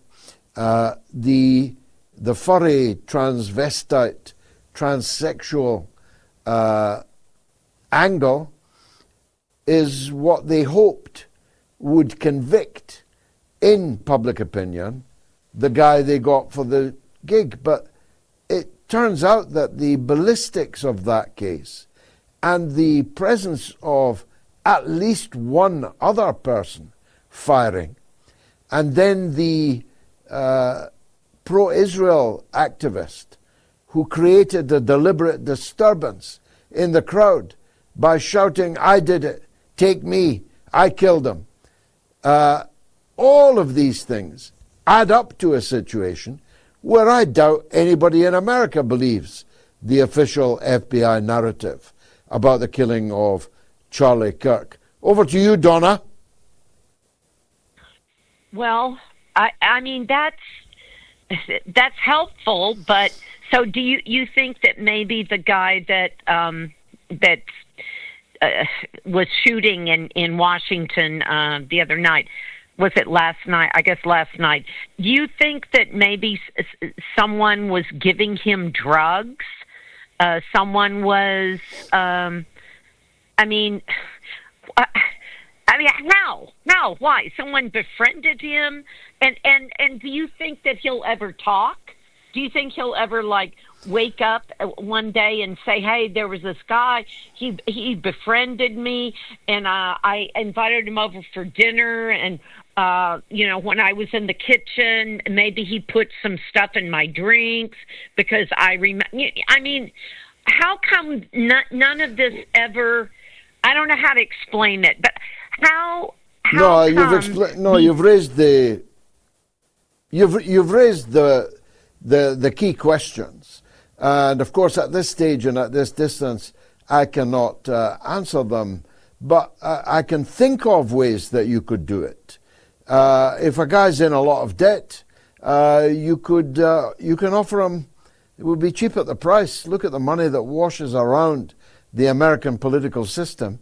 You could offer him millions of dollars and still come out ahead if that was your intention, to rebuild support for Donald Trump, to further cause a crisis in the society in the United States, to sharpen the culture wars that are already raging there. It would be worth your while spending a couple of million. So, I'd be looking at whether this guy was in debt or not, and how much money would have made a big difference to his life. I'm surprised that he was not killed. I'm suspicious that he wasn't, but I'm surprised that he wasn't. Like the guy in Butler, dead men tell no tales. So he could easily have been killed, perfectly justifiably. Nobody, not even me, would have complained if the FBI had killed him, but they didn't. So maybe there's some angle in the deep state that wanted him to do this and wanted him to stay alive, wanted to discredit the whole thing. Or maybe, as someone else said earlier in a message, that this was some kind of training exercise. It kind of looked like a training exercise to me, although how he avoided then being plugged and killed would be difficult to explain. I accept that. So no, I'm not crudely saying, Donna, that he was drugged or he was brainwashed or he was hypnotized or he was bribed, but I am saying that others have been. And the method exists to do any or all of those things, and they have been done before. I'm sure we'll continue, Donna, to think and talk about these things, but I better press on. God bless you, as always, for all your support. Now, once more, I want to thank the people who sustain the program and guarantee its independence, just as importantly. Special thanks to George J. Ashkar Jr. Talk about a regular donor, George. You are amazing. David Hall, Tony Plato, Jacqueline Biggs, and Alisa. A big thanks to all of you, and to all of you who are going to give at the end of the show on moats.tv, I'm perfectly sure. I'll probably close the poll. 45,000 people voted, didn't quite make it to 50, but it's totally overwhelming that people believe the Trump cartel is guilty of insider trading. Tom is in New York, wants to talk about Iran, and we want to hear him. Go ahead, Tom. Hi, George. It's an honor to speak with you again. Manchester United is third place in the Premier League, so hopefully Champions League around the corner. We're in the Champions League. We've made it. We've made it. Yes, thank God. On a more serious note, I wanted to talk to you about Iran. Particularly, Professor Morandi talked about trying to stop the war. Charlie Kirk tried to stop the war with Iran. How many 31-year-olds would argue with the sitting president, President Trump, in the Oval Office of the White House against bombing Iran last year? Charlie Kirk argued more forcefully against the Iran war than anyone in the White House. In some ways, sadly, I consider Charlie a casualty of the war in Iran. I also wanted to raise a point of... thank you. I also wanted to raise a point that Iran has suffered from drought for years. General Wesley Clark noted that 7 countries would have their governments overthrown. Most, if not all, of those countries have experienced drought. Iran has accused the United States and Israel of using weather modification technology, specifically radar systems around the Persian Gulf that ionize the atmosphere to steer clouds away from Iran, to cause a decades-long drought that rendered Tehran nearly uninhabitable. They were down to 1% in the reservoirs at one point. Now, fast forward to recent events. According to Iran's embassy in Kabul, Iran destroyed the secret center for cloud seeding and weather manipulation in the United Arab Emirates during the war. Iranian reports that since Iranian drones destroyed these radar installations, record rains have returned to Iran, reservoirs have reached 100% capacity, and underground water sources are overflowing. And this goes back to the 70s. Zbigniew Brzezinski warned about weather modification that could be used for secret warfare. And there's a 1970s treaty against it, signed after Operation Popeye in Vietnam, that the proof that the technology exists and had been deployed. So I want to give Jimmy Dore a hat tip on this one. I do have some more information with regards to WBAI in New York City after the 2012 presidential election. I heard Michael Murphy, who's a documentarian and geoengineering expert. He had a documentary called What in the World Are They Spraying with regards to geoengineering. Now, Mitt Romney was leading in the last poll before the election. Then Hurricane Sandy hit the Northeast, and the polls flipped in favor of reelecting President Obama. Therefore, geoengineering has taken place in the United States as well. So I hope with this war, geoengineering ends in Iran. Yeah, let's not, I mean, the Obama-Romney business is a highly contentious point. But everything you said up to that point, I intended to say, though less well than you have said it, in my monologue. I just ran out of time. I went over time. Rivers, lakes, gigantic floods are now raging in not just Iran, but in Saudi Arabia, in Turkey, in Iraq.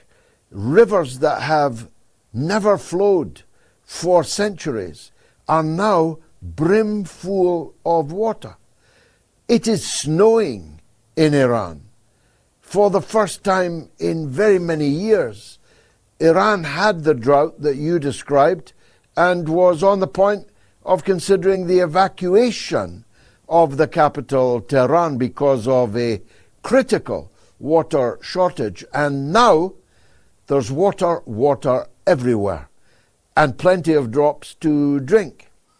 And the argument that it was the destruction of the U.S. radar facilities in the United Arab Emirates that has, if you'll forgive the pun, turned the tide, and the tide is now taken at its flux, is solving the water problem of the Persian Gulf, hopefully forever, is demonstrably proof that weather has been weaponized, that weather has been deployed as a weapon of war, as an act of war, causing untold harm, suffering, drought, and bad harvests, and all of the consequences. We can now conclude that that really happened. Now, if you'd said that even to me a couple of years ago, I would have put it down to some kind of conspiracy theory, some kind of obsession, peculiar, maybe true, but very unlikely to be true, and why don't you look at the real consequences, real causes? That would have been my reaction. I freely confess it. And now you've just said it, and I've just agreed with you, and no one could doubt either of us, given the empirical evidence that is tumbling like a waterfall in front of our eyes, is a health warning. Don't rule things out because at first glance they appear to be too good to be true or too crazy. Many thanks, Tom, a very clever man in New York, on the recent weather developments. Road Gent 123 says the BBC are already reporting a vague Iranian connection. Typical, really. I didn't know that. Genome Exploits 9906 says when Melania ducked down, her husband didn't bother to cover, protect her, as any husband would. Tells you all about their fake relationship. And D. Nice Carreno 4259 sends $5. Thank you for that, and says the most corrupt administration ever, led by Trump, the betrayer. And Lucasaid X says Hegseth is like Napoleon, firing his generals that dare oppose him. That's very cruel on Napoleon to compare him to Pete Hegseth. And Pesky Quiet Man 7593 says 14,000 people are watching this show, yet it's nowhere to be seen on the live stream feed. The powers that be are trying to silence the truth. Well, that much is true. David is in Swindon, and he wants to talk about Donald Trump.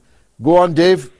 Hello there. Yeah, we spoke many years ago. We used to talk about the beluga whale. Do you remember the KGB agent? I do. Good to speak to you again. And Nord Stream. Anyway, this is riled me so much.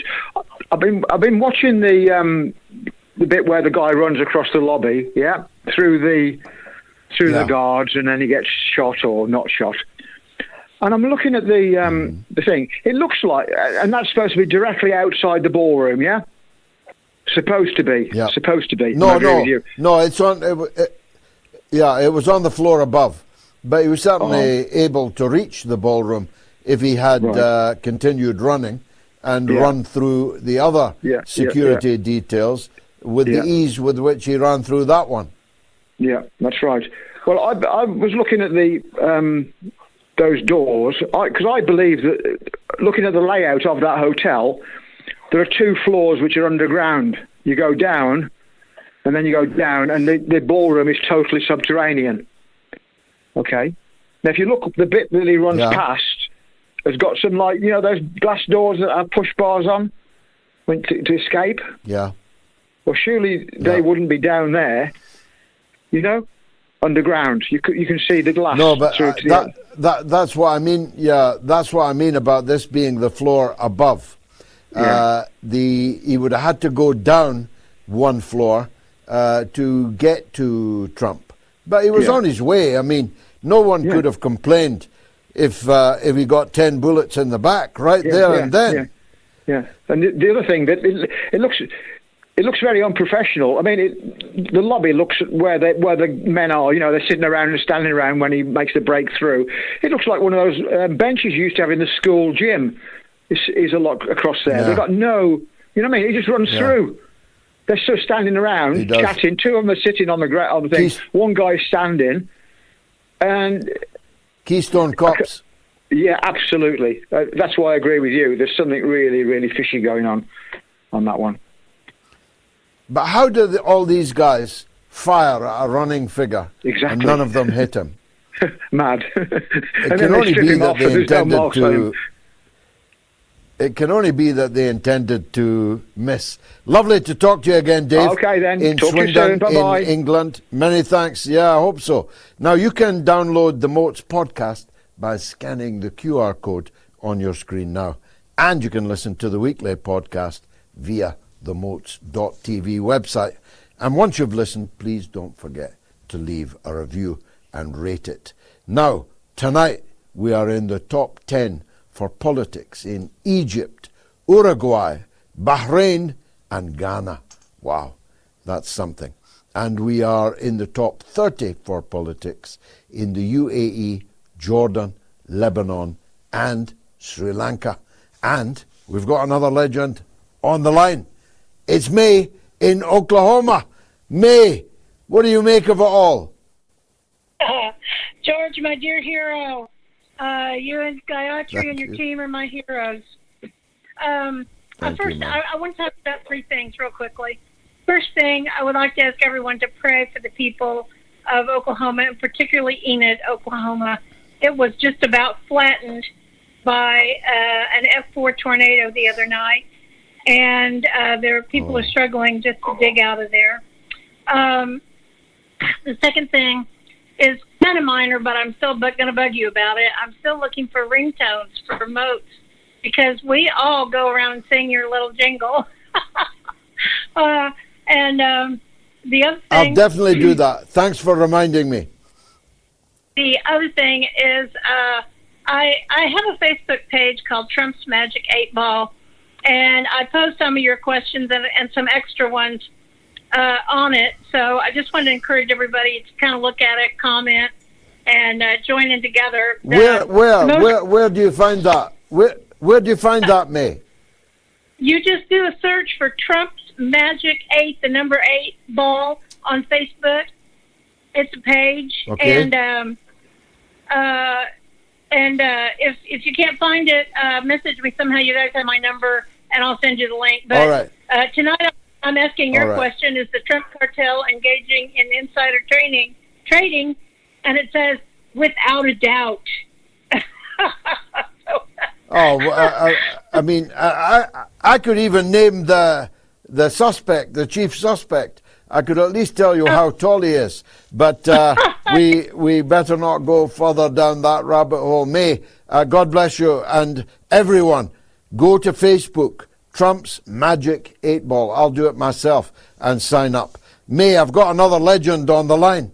It's Erebos in New York on Starmer. Go ahead, Erebos. Fidelitas facilitations to the mighty clan Galloway and the resident patriarch, George the Great Galloway, first of his name.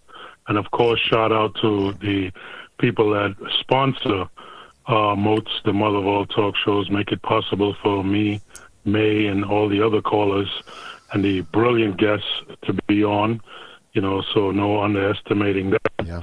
And of course, the Moats staff, the queen in residence, Jai the Magnificent, first of her name, well planted in life.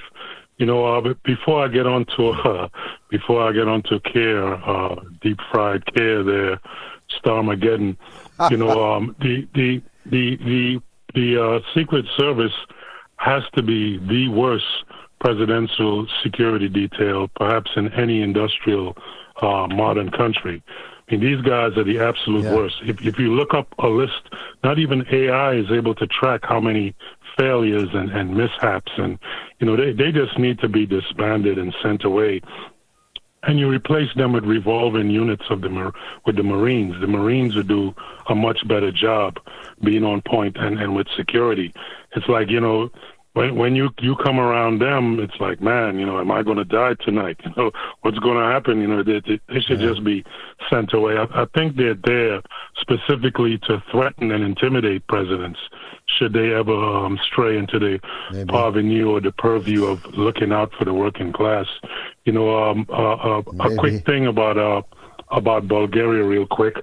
In 2014 or so, the EU cut off the ATMs and the banking access of Greece and Cyprus because they had this somewhat socialist party with Yanis Varoufakis and the rest of them.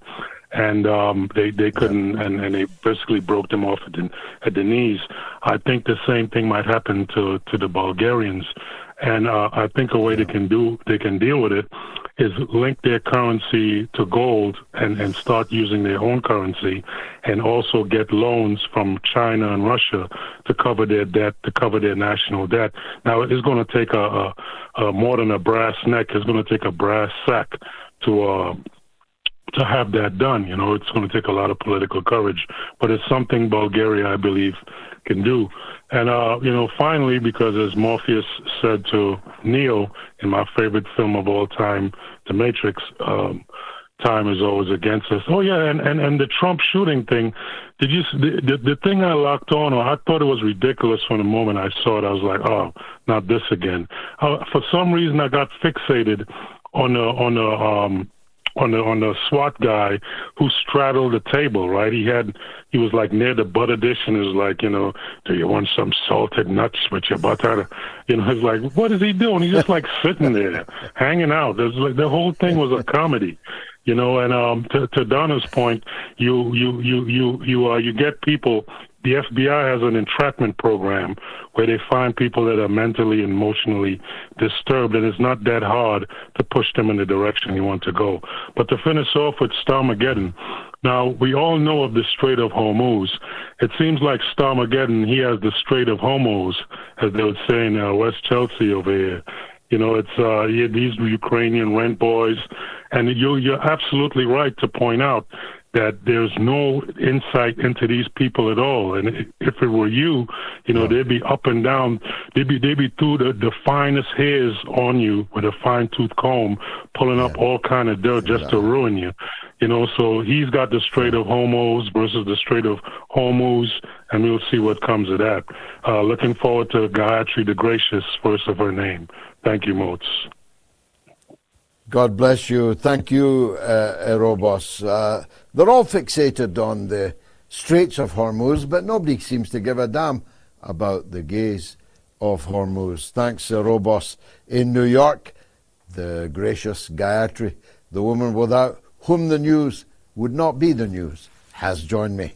What's rattling, Gayatri? So, 52 years ago, on 25th of April 1974, was the Carnation Revolution in Portugal, putting an end to 41 years of dictatorship, which was started by Antonio Salazar and continued by Marcelo Caetano. And this was known as the period of Estado Uno. Hardly a shot, though, was fired for this revolution. So within one day, they replaced the dictatorship with a democracy, basically. They put these carnation flowers in the rifles, and that's why this Liberation Day in Portugal is also known as Carnation Revolution. Now, the context of this practically bloodless revolution is very interesting for a then European colonial power as it was. So the then leader Caetano, he resisted the independence of its colonies in Africa. That is, of course, unsurprising, but the facts on the grounds was that Portugal at the time had a population of 10 million people, and 1 million out of them were serving the army, fighting the guerrilla movements in the African colonies. So that meant that 1 out of 10 was in the army, and practically everyone had a family member fighting and dying in these colonial wars. So 10,000 Portuguese soldiers died, 100,000 were injured. In the colonial side, 100,000 died in Mozambique, Guinea-Bissau, and Angola. And this was a very costly war, to summarize. Portugal at this time spent 2/5 of its state budget on these colonial wars, at a time where people who were living just outside the city, they didn't even have running water. So the state was grasping with quite some difficulties. And not to mention the people, million and a half people were fleeing Portugal for the poverty and to escape the proscription. Yeah, exactly. So what happened, these young soldiers in the colonies, they took matters into their own hands, and they basically organized a quiet revolution. And this is why it happens overnight, and mainly in Guinea-Bissau, because in that colony the Portuguese were facing heavy defeat already from the freedom movements known as the MPLA, which we discussed earlier. And this is where I want to raise and give attention to one of these Pan-Africanist leaders who hasn't been given the light he deserved, actually, Amilcar Cabral. He was the leader for the liberation movement in Guinea-Bissau and Cape Verde, because he was both. He's also known by the name Abel Jassy for his leadership. Well, when he was studying in Lisbon, agriculture, which was very useful for him later on, he founded the Center for African Studies. Now, during the Estado Uno, labor unions and associations were not allowed. So this Center for African Studies, it functioned as it was a cover for his political activities under the guise of cultural events and activities. So he later founded the African Party for Independence in Guinea-Bissau and Cape Verde, and of course was co-founding the MPLA. This was the Popular Movement for the Liberation of Angola. And he then got shot just before Guinea-Bissau was officially declared or recognized independent. So that is the African side to the Carnation Revolution, how that pushed Portugal into this revolution. But of course, we have visited the celebration of this revolution many times during the Avante Festival, and perhaps you want to say a bit more on the Portuguese side. I'm glad you brought this up, and you brought back a lot of memories. I was, as I said to an earlier caller, heavily involved in these struggles because of my work with the ANC in South Africa. I was traveling regularly to the frontline states, particularly Lusaka and Zambia.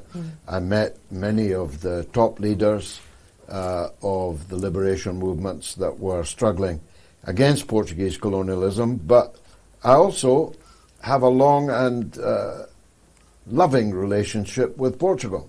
I actually was in Portugal in the August, so when the revolution was barely 3 months old. And quite a remarkable moment in history it was. The tumult, the revolutionary fervor, it was like Petrograd in October of 1917. It was people marching up and down, people leafleting. I remember thinking that when they did hold elections, there was a group called the MRPP that were bound to win them because they had the best murals and they had covered every square inch of public buildings with their slogans and their murals. In the end, of course, they got less than 1% of the vote, which taught me a valuable lesson. Walls don't vote. And because you've got the sexiest propaganda doesn't mean that you're going to win. But there was a moment, lasted more than a moment, between 1974 and 1981. It was distinctly possible that Portugal could become a socialist country. And certainly the West feared that it would, and that Spain would go the same way. They used the same method in both countries to avoid that.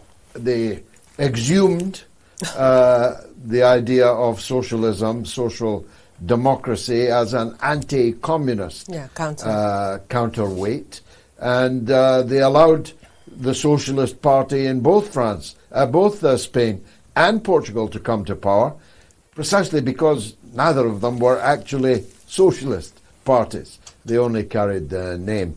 They were as socialist as Keir Starmer or Tony Blair, but it worked for them.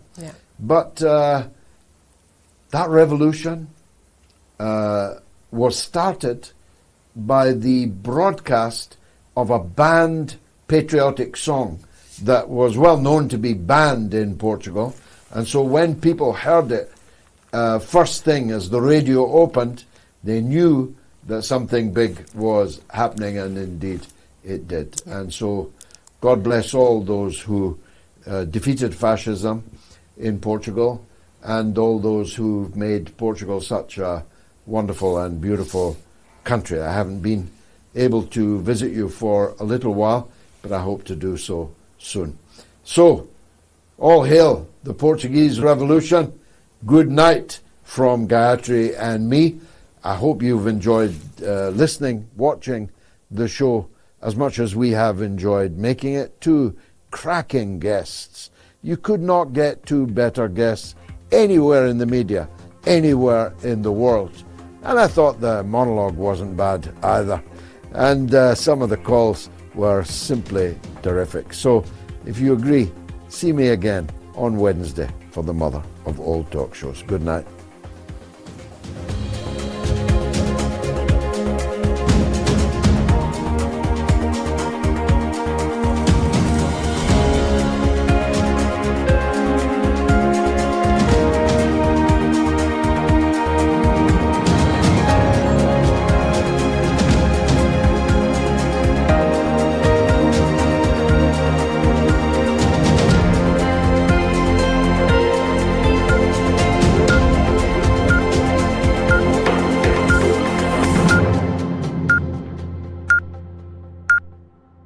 It's the mother of all talk shows. It's the mother of all talk shows. It's the mother of all talk shows. Go get 'em, George.